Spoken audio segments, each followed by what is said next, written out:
This series of 9 videos is about our vacation to Yellowstone in 2017. Part 3 takes place on September 16th and took us to the Norris Geyser Basin and the Grand Canyon of the Yellowstone. Since we had arrived at Yellowstone, the weather had been rainy. And what happens to rain when it drops below freezing? Yep, our second morning in Yellowstone provided us with a dusting of snow at our campsite. As we drove north towards our destinations of Roaring Mountain and the Norris Geyser Basin, the snow started coming down more heavily and the ground was more covered than it was at our campsite.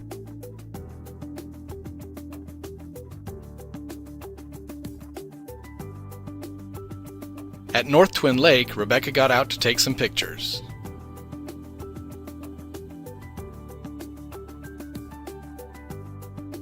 Remember, this is mid-September.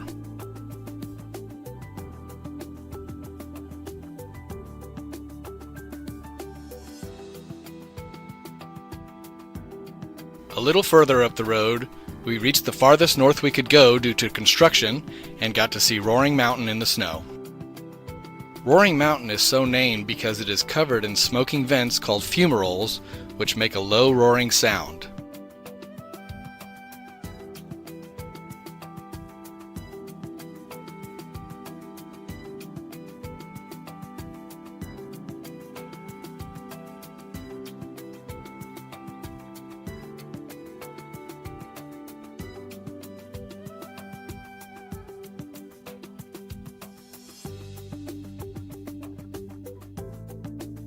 We picked up a hitchhiker and headed back south. Before reaching the Norris Basins, we stopped at Frying Pan Spring, where Rebecca got to lay first tracks on the snow-covered boardwalk.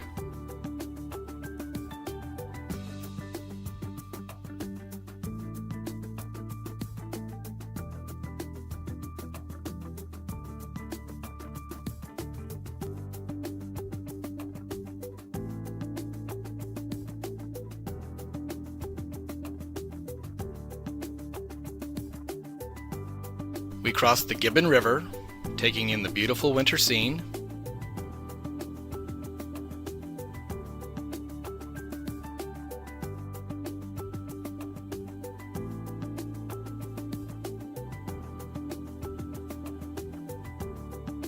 And arrived at the Norris Geyser Basin. Norris is actually 2 basins, and the first one we wanted to check out was the Porcelain Basin.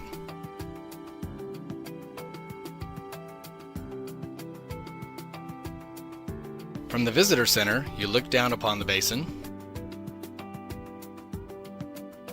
with its hot springs, geysers, fumaroles,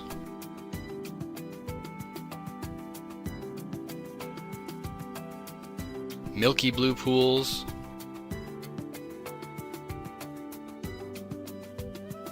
and multicolored runoff channels.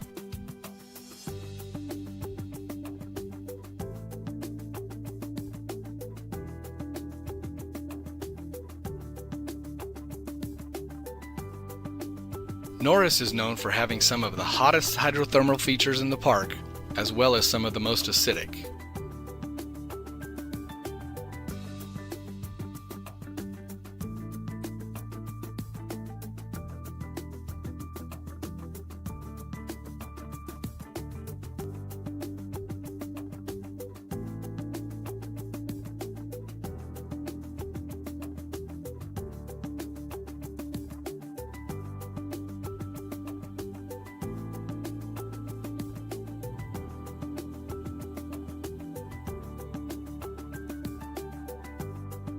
The organisms that live in and color the waters around these features must be able to tolerate conditions that would kill and dissolve a human.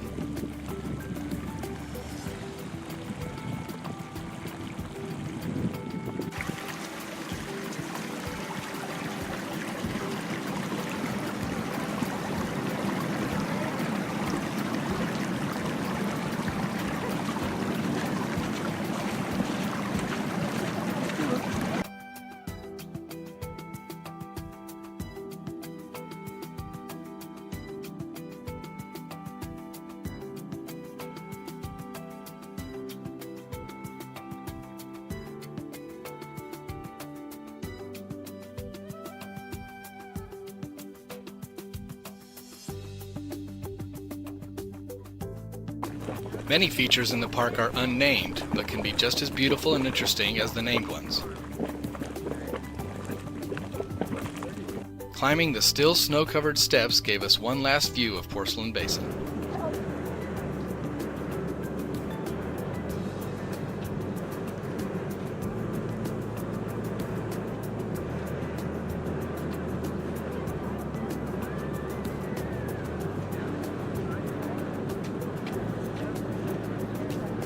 Our plan was to visit the other basin at Norris, but we had gotten pretty chilly just doing the smaller Porcelain Basin. So we decided to warm up in the car and drive across the park to the canyon area.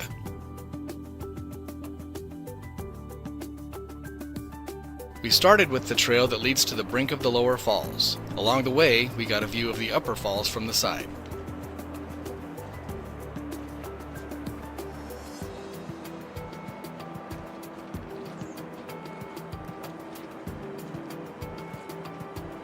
Time for a selfie in front of the falls.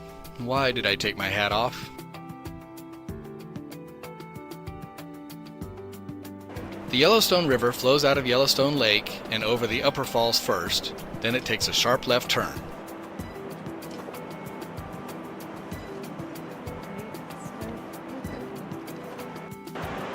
It rounds this bend,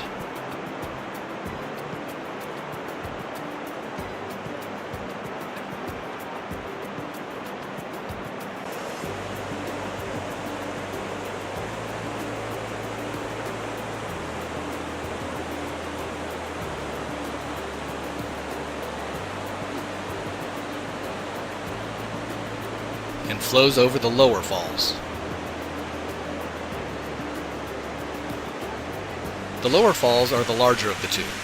It does not contain the same volume as Niagara Falls, but it is twice as high.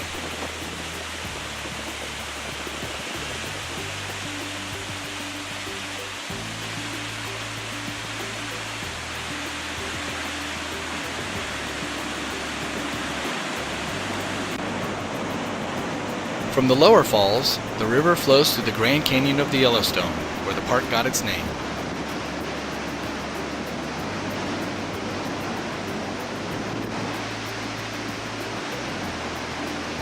Ribbons of water flow down the sides of the canyon to join the river.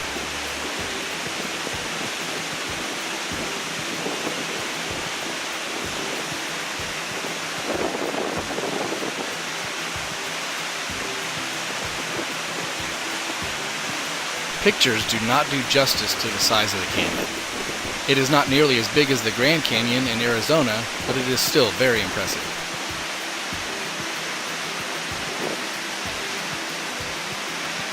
After walking back up to the rim of the canyon from the brink of the lower falls, we walked the trail to Lookout Point. Along the trail, we got different views of the canyon and the falls.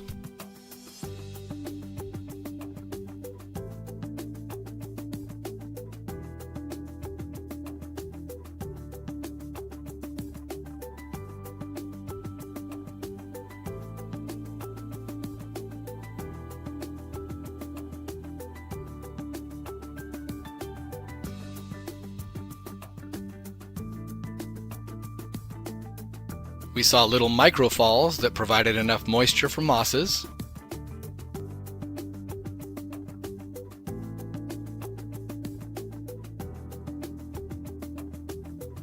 And slightly bigger falls that were just as pretty as the large ones along the Yellowstone.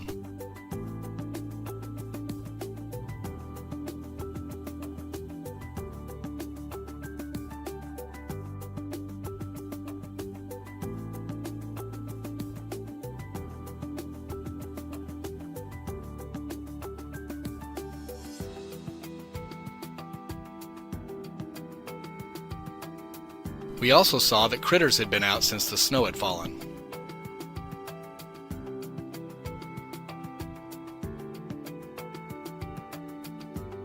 When we got to Lookout Point, we were treated to one of the views that can be found on postcards of the park.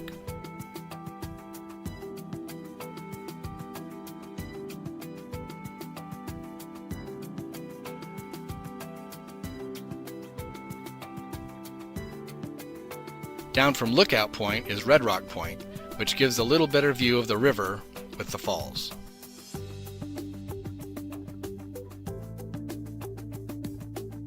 Here we got another visitor to take a picture of us. I kept my hat on this time. Hiking down to Red Rock Point means hiking back up. It is a workout.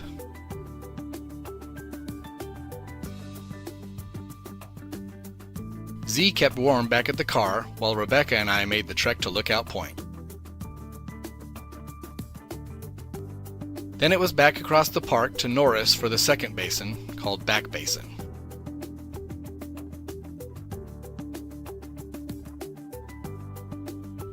Snow still covered the boardwalks, but it was getting warmer. Emerald Spring is the first thing you come to if you do the loop clockwise. Then you come to Steamboat Geyser. Steamboat is the world's tallest active geyser, but its major eruptions are not predictable. Its major eruptions can be just several days apart or as much as 50 years apart.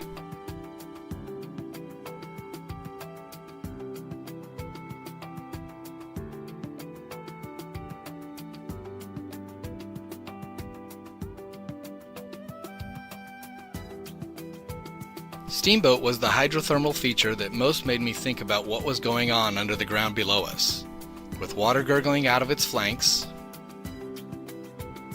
the fumaroles, and minor eruptions all happening at the same time.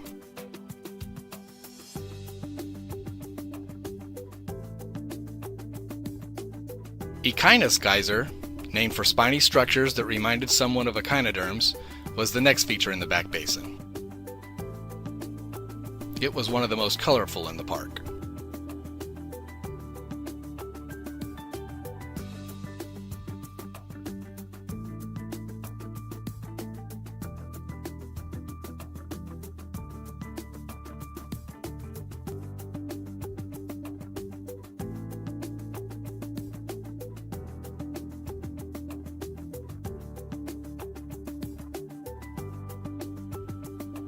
Uh-oh, looks like shenanigans.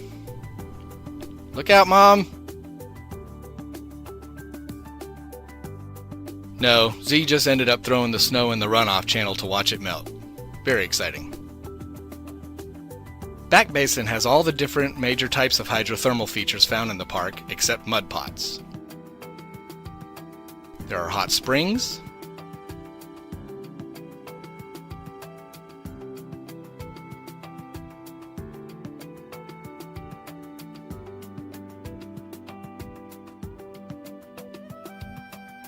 fumaroles,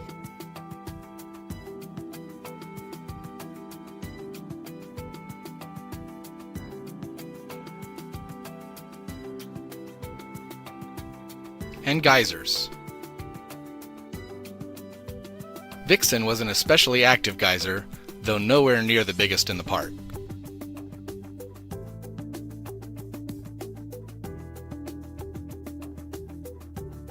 As grand as Yellowstone is, some of its most unique and interesting features are at the small scale if you look closely. Everything from mineral deposits and rock formations,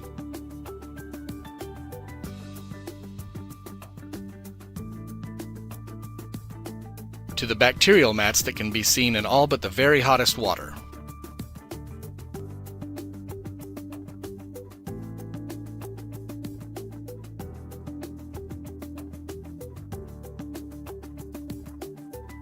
It's interesting how two very different looking features can be right next to each other.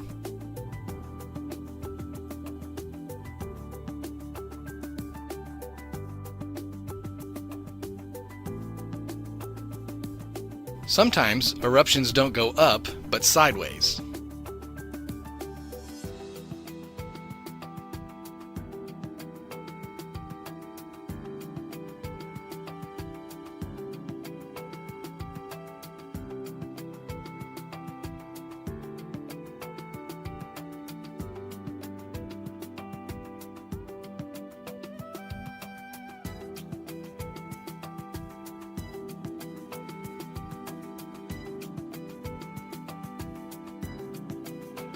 By this time, much of the snow had melted away and the sun was trying to peek through in places.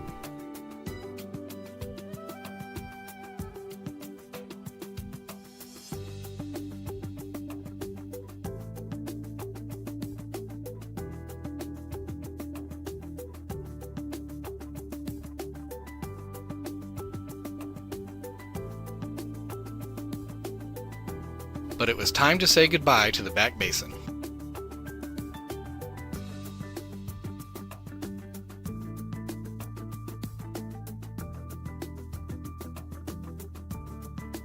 Our last stop in the Norris area was at Artist Paint Pots. This area just might be the most colorful in the whole park. Definitely one of the most beautiful.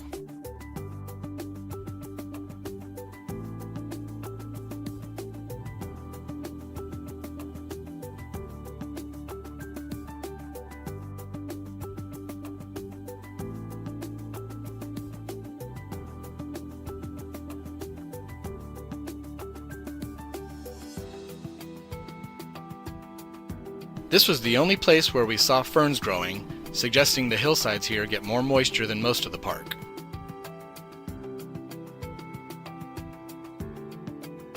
The boardwalk leads you up the hill where the views are amazing.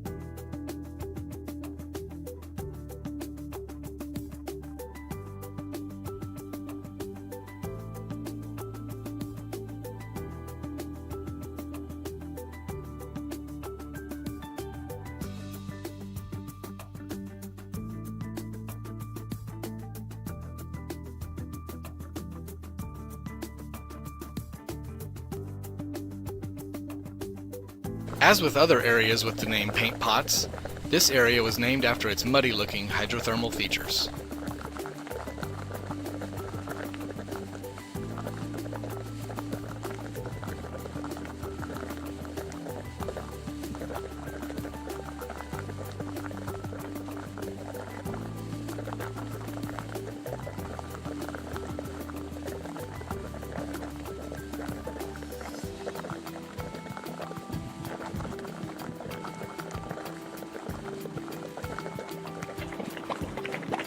Mud pots can be relatively thick, like these,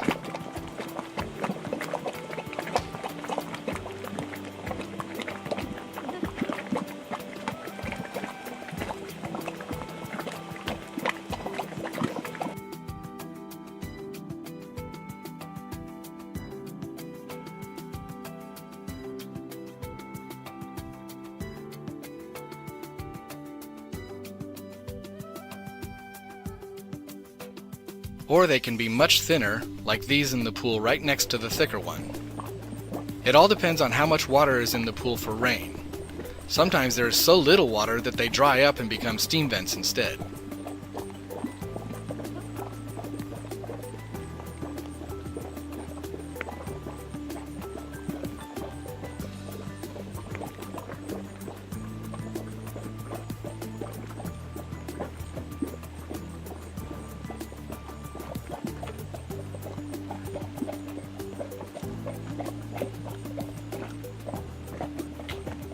Hold on to your hat if you visit Yellowstone.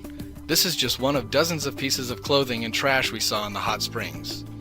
It is too unsafe to retrieve something if it blows in, so just make sure it doesn't happen to begin with to ruin the beauty of these features.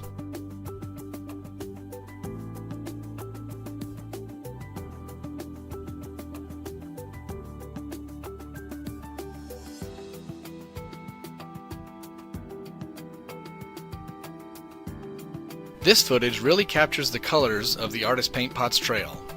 The turquoise water, the rust-colored dirt, and all the different plant colors are just gorgeous the way they interact. It's no wonder this area has artists in its name. Traces of the fire that happened in the park in 1988 are still visible, but the lichens are working to get rid of the evidence.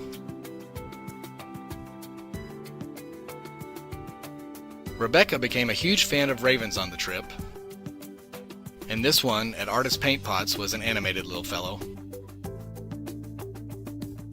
Artist Paint Pots was our last stop in the Norris area, so it was back to the area near our campsite, the Madison Valley. The Firehole and Gibbon Rivers come together at Madison Junction to form the Madison River.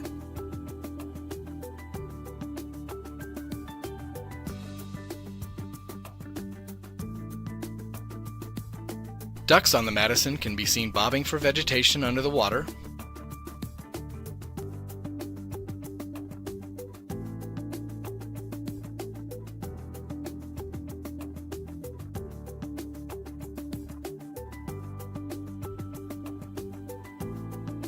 And elk can be seen grazing beside the river. These were the first elk Rebecca had ever seen. At this point in the trip, it wasn't clear just how many elk we would see, so this was very exciting for her. Little did we know we would end up taking them for granted by the end of the trip.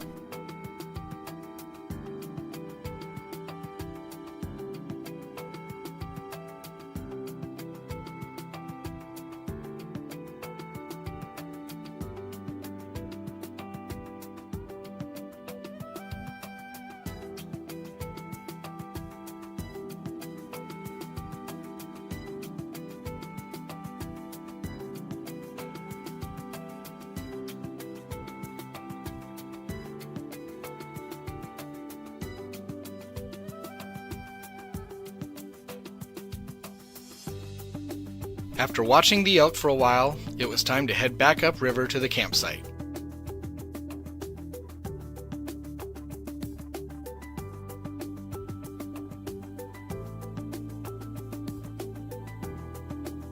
The snow was all melted, and it was a beautiful end to a good full day.